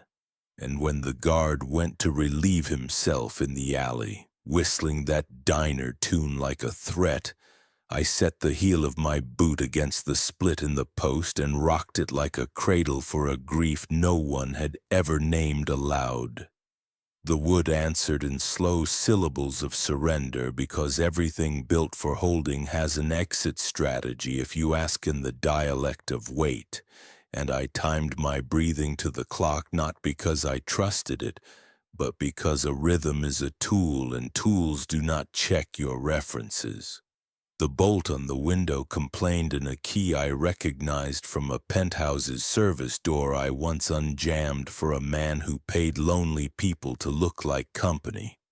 I discovered the guard had secured it with pride rather than competence, and pride leaves space where competence leaves none. So I slipped the shard of glass I had kept in my palm, not by magic, by planning. A man learns to pocket a piece of broken mirror the way other men learn to pocket favors. And I worked the edge under the cord while the clock's tick permitted. And I thought about forgiveness not as a gift bestowed by the serene upon the guilty, but as a craft a person learns to keep from hating the part of himself that is still unbuilt. And I forgave my hands for wanting the gun more than the door. and the knot sighed, and my right wrist found air where rope had been, and the left followed with a burn that wrote its initials on my bones. When he returned and saw me exactly as he had left me, he grinned with the satisfied stupidity of a man who thinks time is on his side, and I let his grin be my teacher. Time is on the side of whoever uses it, and I had been polishing seconds into tools since the first blow. He leaned to adjust the lamp for drama's sake because cruelty loves good lighting, and in the slant his holster bone opened a corridor between incompetence and consequence, and I did not need the revolver to walk it. I needed the chain that had pretended to own my wrists. I needed the weight I had envied a moment before. I needed the practice of moving a fraction earlier than the other man realizes the future has changed. And I let the loop fall around his throat like a word he was about to misuse, and I pulled with everything the morning had left me, and the lamp swung and the clock hesitated as if to clear its throat, and the rope told a different story about who was attached to what. I did not speak. I did not gloat. I did not invent a proverb to soothe the part of me that prefers literature to necessity. I breathed. I listened for boots that did not come. I picked up the lamp and set it steady because light is a citizen even when men are not. And I looked at my wrists and admired their honesty. And I told the old beast it could go now because the door would open without it, and it padded away with the reluctant dignity of a dog denied a rabbit. I checked the window bolt one more time. I studied the corridor that would be mine if I decided it so, and I turned to where the guard lay practicing a silence he had never respected in others. And I said the only sentence a man should say to a body if he wishes to keep any. Nothing. They thought I was broken again, until I broke the chains myself. A cripple's hand may shake, but mine still found the trigger. A cripple's hand may shake, but mine still found the trigger, and the sound of it felt less like thunder than like a clean decision snapped into place. The kind that returns a man to himself even as it risks losing him again. The guard folded where the chain tightened. The lamp steadied on its hook, and in the hush that followed I counted breath. Counted footfalls that didn't come, counted the small burns around my wrists as if pain could be prayer. Then worked the bolt with a patience I had stolen from long nights on watch in ugly weather. Outside the yard held its breath, barrels, a water trough, a line of saddle blankets that moved just enough to tell me the wind's opinion. I slid into it, lame but faster than the shadows expected, my body remembering angles the quick forget, keeping to the boards that didn't complain, reading the gaps between lantern cones as if they were sentences, and I, the student who had finally learned to listen. Clara's scream still ran its echo through me, as if the air had memorized her voice and now returned it in installments, a debt the world meant to collect. Every step I took out of that room was toward her, even when the path bent first through other necessary evils. They had dragged her away after the raid toward their camp at the scrub line where the ground breaks into folds and gullies and the pines forget which way is up. I gathered what the yard would donate, a hat I didn't own, a coat from a peg that smelled of rancid fat and old tobacco, a half-rusted knife, and the map a careless man had left in the dust with his boots. Heel heavy, a stutter in the right step, 3 nails fresh in the left. I entered the wilderness the way a wounded animal enters the creek. Humbled, determined, uninterested in further explanations. Night had burned low but not out, and the stars worked their antique trade above me, those stubborn ledger lights, the living consult when human testimony has failed. I dropped into the draw and let the dark take the shape of my progress. Tracking at night isn't magic. It is arithmetic. The line of broken sage where a body dragged a pole. The tuft of hair slicked to a bush where a frightened horse forgot to keep secrets. The way dust holds the warmth of a heel and cools slower than the earth beside it. I moved with that intelligence and the other one, the old combat's composure that knows how to let impatience do its own dying. The wound in my thigh ticked its metronome. I timed my pushes to it, refusing fury's simpler music. When I made the ridge, I could see the dull constellation of their camp. Not the big blaze men build when they plan to sing, but the careful workman fires of criminals who need darkness as a partner. 4 orange eyes equidistant, a 5th embered low beneath a canvas fly. Their voices carried in little pieces, the laugh that never learns, the cough that would shorten a life if a bullet didn't, a name called without affection. I flattened belly to dust and let the wind talk to my ears. To go through would be to bleed for nothing. To go around would be to arrive without teeth. I did what I had learned in a different country's bad year. I made the field turn on their own impatience. I found their picket line and loosened a knot I didn't unlearn the first time, palmed a stone, and sent it whispering into brush just when a sentry tried to remember the words to a song. He swung the lantern toward the wrong rustle. The horses shied, the line jerked, and for a moment the camp looked at its own hands and found them empty. I used that moment to take the man whose back didn't like him. A hand over the mouth, a promise in his ear that if he did not make noise, I would let him keep what he still respected about himself. He believed me because the night did. I gagged him with his own bandana, rolled him under a tarp, and traded his pistol for my plan. I moved them like chess, only the pieces didn't know they were on a board. A spill of water where men didn't want a fire fought for their attention. A girth strap half loosened sent a gelding into a brief theology about freedom. A lantern set at the wrong height made a shadow lie about its owner's size. By the time they noticed they were being reorganized, I had memorized the layout. The cook's fly with its low ember, the tent with the crate corner poking through the canvas like a bone, the pair of bedrolls too close together to belong to men who trusted one another. Clara would be in the quietest tent because men who confuse control with care always hide what they fear losing.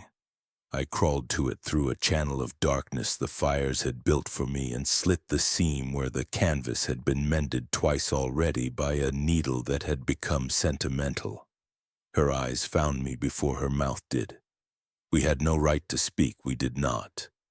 Rope on her wrists, veil gone, the kind of stillness that knows panic breeds hunters. She moved when I touched the knot, and the knot felt my old patience and forgot its job. I cut her free, and she took my wrist, not to be led, but to lead me back to breathing. Then she did a thing I did not deserve. She pressed her forehead to mine, and in that small, almost clerical contact, I felt the emotional intimacy that doesn't advertise itself with music, only with breath. It steadied me in a way strategy cannot. She shook her head at the thought of running through the middle. We would go back out the seam and make the camp finish its argument with itself. It didn't take much. Men tired by victory are clumsy. I toppled the crate with the slick of bacon fat my coat had kindly carried. It crashed into the fly where the ember had been waiting all its life to meet a dry edge. Flame licked up the canvas as if it had an appointment. Shouts tripped over one another. A man slapped at fire the way guilt slaps at evidence. I let the blaze do the complicated persuading while I did what a body and a borrowed pistol can do when both intend to live. 2 shots to kill noise, 1 shot to blind a lantern, a boot to the elbow of the man who thinks knives are arguments. The chain I'd kept found another throat to teach manners. I did not savor any of it. Appetite is a poor teacher here. We ran in the lane of darkness the burning fly gave us. In my coat I had a proof the county would need later. A torn ledger leaf tucked into a pocket by the very man who had laughed most loudly at the thought of paper, names, amounts, a telegraph number. The old captain's signature in a hand too neat to be the truth. I did not stop to read it. I only counted it among the implements that would make morning matter. Clara kept up even in her pain. She did not once ask if I could. When a shot grazed the post by her head, she didn't flinch. She pressed me flatter to the earth and waited until the shooter exposed the corner of his idea about courage, then jerked my hand the inch that would solve it. We were beyond words. Unspoken connection is what people call it when breath and touch have learned to write without ink. We hit the wash and took it down to where the rock learns from water. There I let the night catch up to us so it would not spend the rest of its life chasing. The slope smelled of sage and mistakes. I packed sand into the cut on my wrist, watched the dark arithmetic of blood and dust make a paste called now, and checked the sky for the math of dawn. It would be hours, enough time to make the gang find enemies inside their own circle. I set a small controlled fire in a pocket of stone, a thimble of flame, nothing more, and fed it slowly until it became a companion that did not ask for stories. The firelight made a little chapel of the wash. Shadows bowed where they had previously swaggered. Rage burned inside me too, yes, but not the old kind that swallows the man it is meant to power. This was a stove fire, not a prairie fire, contained, intentional, held. I spoke then, not loudly, not long. I told Clara I had paper that told on men who pretended not to know their own names. I told her I would take it to the street where lies wear badges. She set her hand over mine and said simply, "Come back from it." 4 words, all grammar, no ornament, yet they cut deeper than any vow I could have staged. I promised a promise I did not know yet how to keep. She nodded once, as if we had signed something. We put out the thimble of flame with the heel of my palm as if extinguishing an oath before it caught the wrong parts of us, and we moved again, the limp measuring distances, the past measuring me. Dawn found us at the edge of a stand of pines that had learned how to keep secrets. From there I could see what the night had done. 2 tents fallen, a scatter of men arguing the grammar of blame, 3 horses missing and telling the horizon their side of things. I left Clara in the cover with a signal we both already understood, a touch on the wrist and a breath held until 3, and made my way back through the brim of trees to pick them off not with pride but with necessary subtraction. The trick of a hunt like this is not speed, it is the discipline of choosing which noise to become. I was wind when wind lied well, shadow and shadow told the truth better than men did. One by one their arguments ended in the punctuation my hands still remembered. I let the last one run into a snare I had not set but which the ground had been saving for him. A deadfall log that moved when begged and refused when ordered. He begged badly. It refused beautifully. When it was done, the morning had the clean, emptied smell of a schoolroom before children arrive with their day. Smoke wandered up to report, and I followed it back into the clearing to collect the pages I'd need and the breath I had mislaid.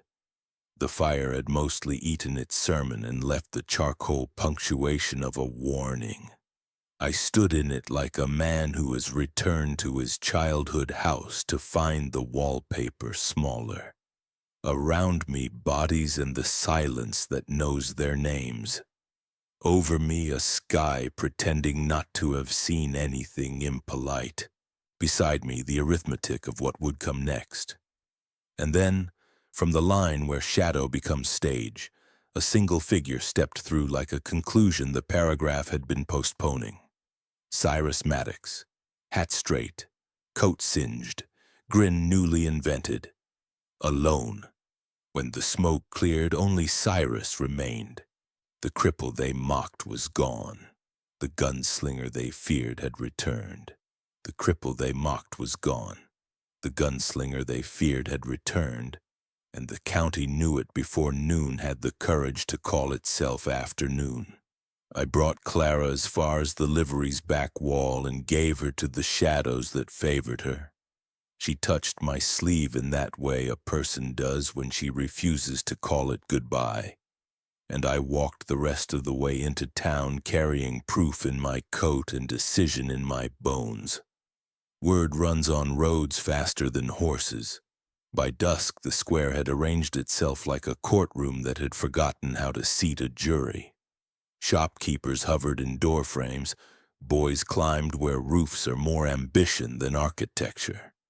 The sheriff stood in the churchyard practicing the art of being seen without being available. The light drew long gold rules across the dust, the kind of lines you can follow if you choose to be better than you were at noon. Cyrus waited in the middle, unaccompanied. Though a man like him is never truly alone, he is escorted by all the compromises he taught other people to make. The town's quiet shifted as I stepped down off the boardwalk, and the hush had that grainy weight I remember from the moment just before a cannon confesses what it has to say.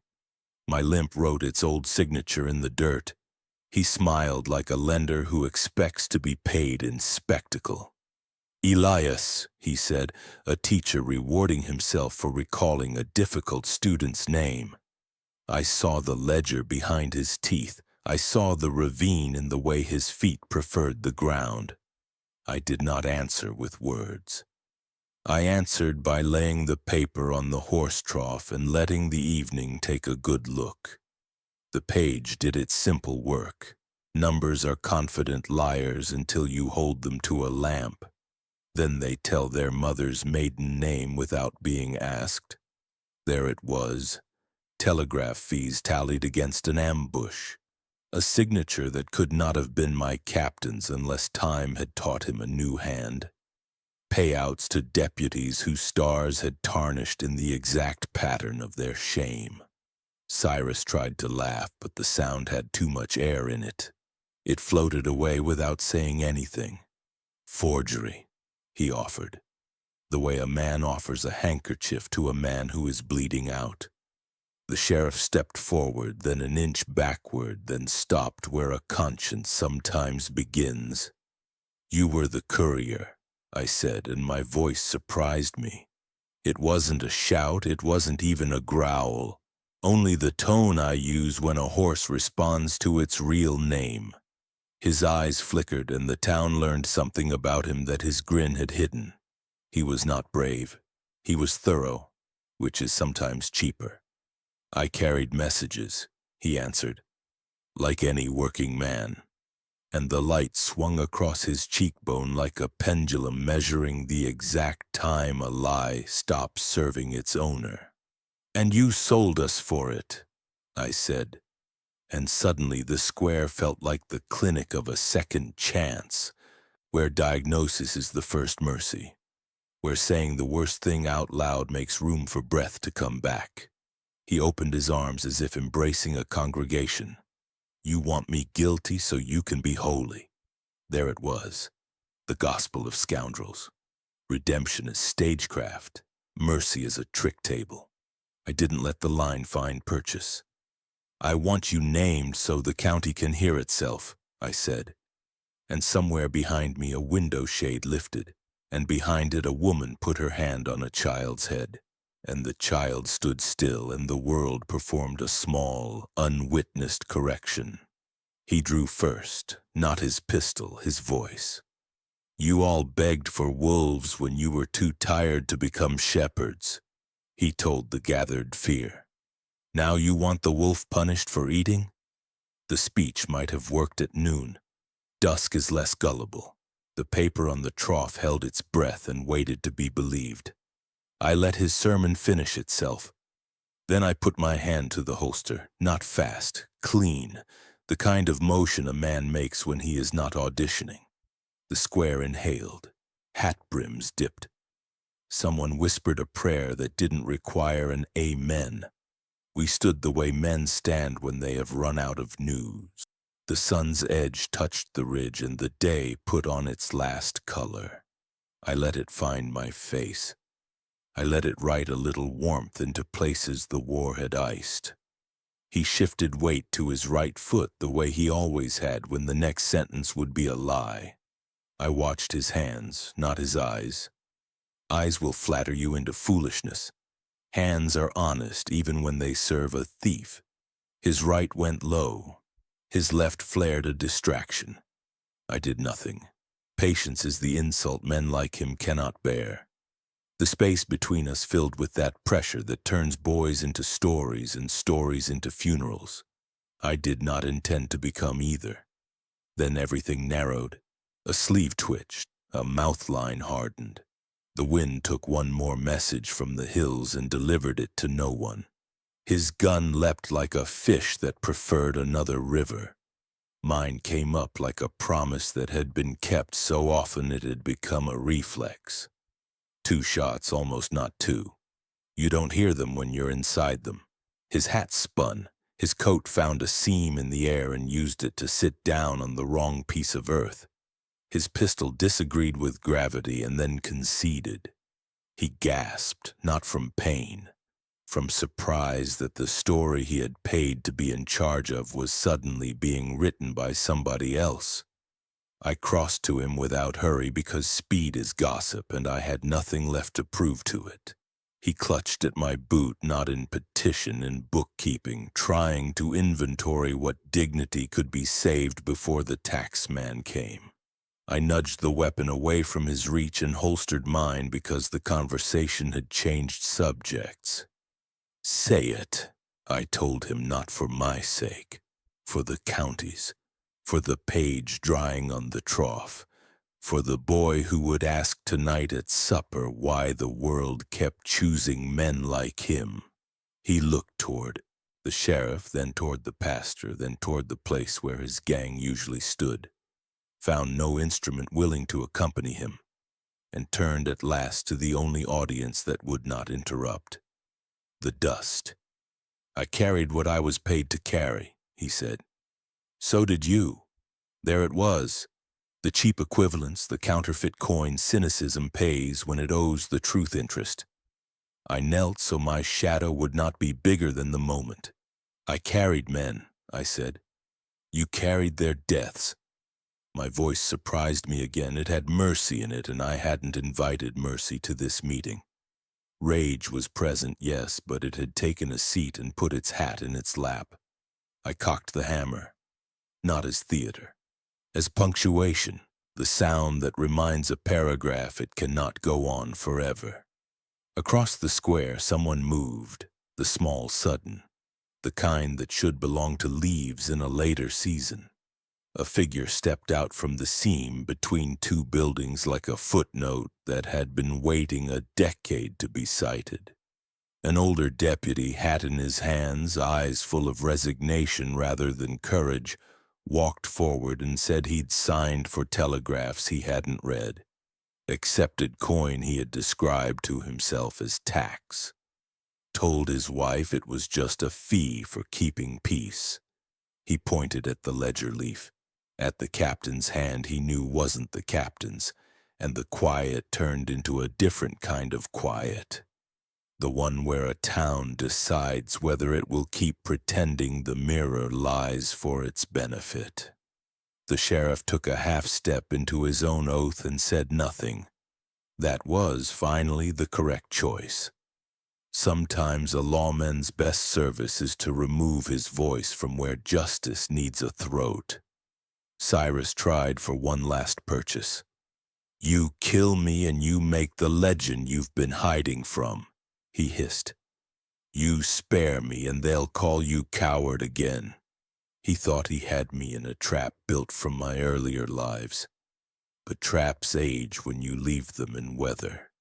I could feel Clara in the back of my mind, the touch at my sleeve that refused goodbye, the unspoken connection we had chosen to believe in, even when faith in anything else ran to rags. I could hear the clinic of a second chance whispering its simple thesis. Repair is slow, but it is work, which means it is possible.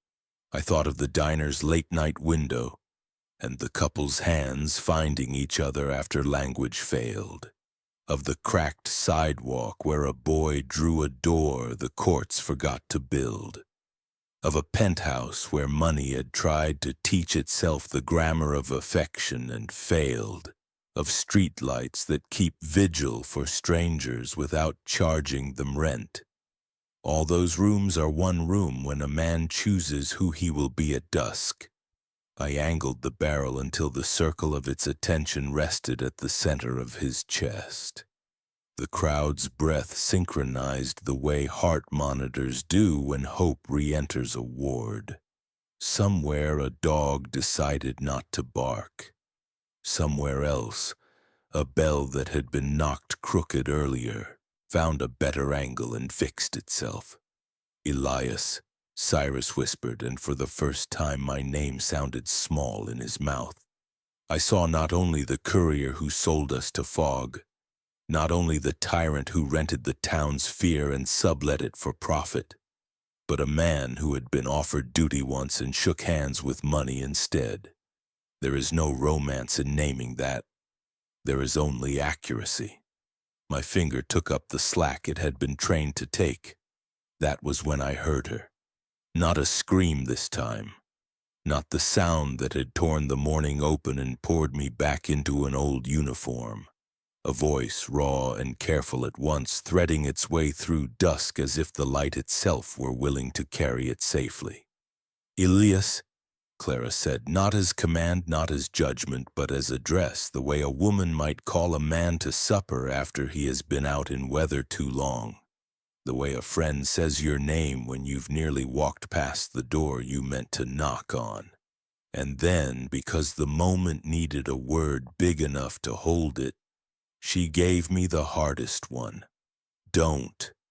I pressed the barrel to his chest when Clara cried my name, begging me not to shoot.